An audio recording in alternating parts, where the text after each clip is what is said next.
qofka bini aadamka bay yiraahdaan waxa ugu badan ee dunida fasahaadiyay bay leeyihiin ee iyagana la fasahaadiyay waa dumar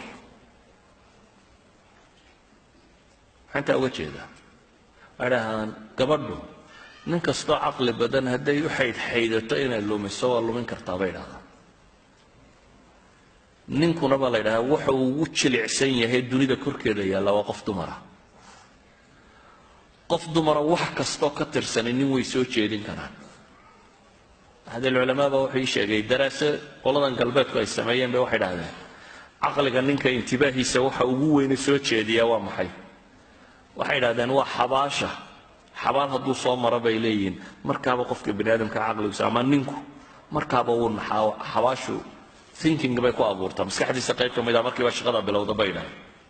haduu qof dumar arkana bay leeyihiin markaaba maskaxdiisu intibaah bay samaysaa dadka lumiya waxay ku tala galeen markaas si mujtamaca loo fasahaadin karo in gabadha la fasahaadiya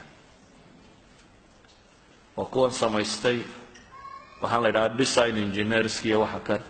waxa la isku dayaa gabadh kastaaba halkay u qurux badan tahay in la muujin karo qofka bini aadamka jirkiisu isku wada mid maaha mid baa wajiga u qurux badan mid baa dhex u qurux badan mid baa dhabarka u qurux badan mid baa adimada u qurux badan sinninka ama mujtamaca loo fasaadin karo stylisku waxay ku salaysayiin qof kastaaba halkuu qurux badan yahay inuu banaanka soo dhigi karo maadaama loo ogyahay gabadhu inay nin fasaadin karto tusaale aan idisiiyo iclaanaadka tv-ga ma daawatee xayeysiiska kan soomaalidu professional maaha ee shanta waxaa la yidhaahdaa xawaaladood la isdaba dhigo isagu maaha iclaan oo iska uun idaacad nin fadhiisto iska hadlaya profession kan reer galbeed ay kaga waramayaan iclaanka waxaan la yiraahdaa advertisementska boqolkiiba 80 ama 90 advertisementka gabadh baa advertise gareynaysa see waa advertise gareynaysa taayirada arkaysa la rabo taayirka gabadh qaawan uma meesha soo wado sad gabadha warkaysa uma taayir soo daba soconaya gabadh iyo taayir maxaa ka dhaxeeya gaadha la xayeysiinaya sida gaadhigii intaan la keenin gabadh qaawan ama gabadh ordaysa ama gabadh baad arkaysaa kadib baa gaadhi ka soo daba baxaya iyada daaqada laga furayo waa fuulay everything la xayeysiinaya gabadh baa lagu xayeysiiya way waxay ogyiin ninka soo jeedintiisa waxa ugu tirada badan la inuu gabadh yahay walidaalka baa gabadha ilaa waxa ugu hooseeya jirkeeda ay mara ku dhawaa la xayeysiiya wuxuu doonaba ha noqdo mar qof dumar xidhato aan la xayeysiin ma jiro ayuha ikhwa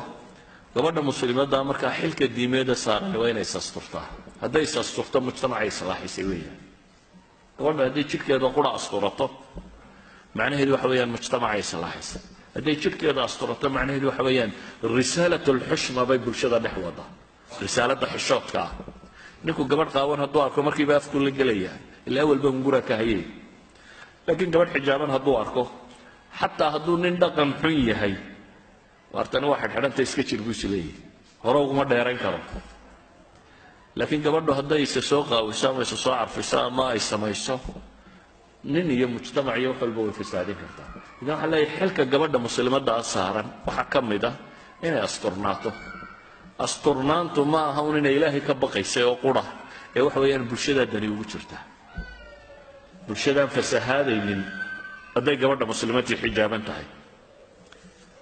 iyagu cagsiga u wadaano waa maxay weyn bulshada la fasahaadiyo marka gabadh qaawan iyo gabadh ordaysa iyo gabadh shaqaynaysa wax walba qofku mar la dhinac wada si bulshada inta kale ay u fasahaado iyaduna haday shaqadan bilowdo iyana waa fasahadsantay inta ka soo hadhay mujtamaca nuska kalena waa fasahaadin karaysa hadii la rabo in mujtamacu islaaxo waa in gabadhu wanaagsanaataa hadii la rabo in mujtamacu islaaxo ilmaha soo koraya waa inuu fiicnaada haddii labadani ay fiicnaadaan macnaheedu waxa weeyaan bulshadani waxay u socotaa dhanka fiican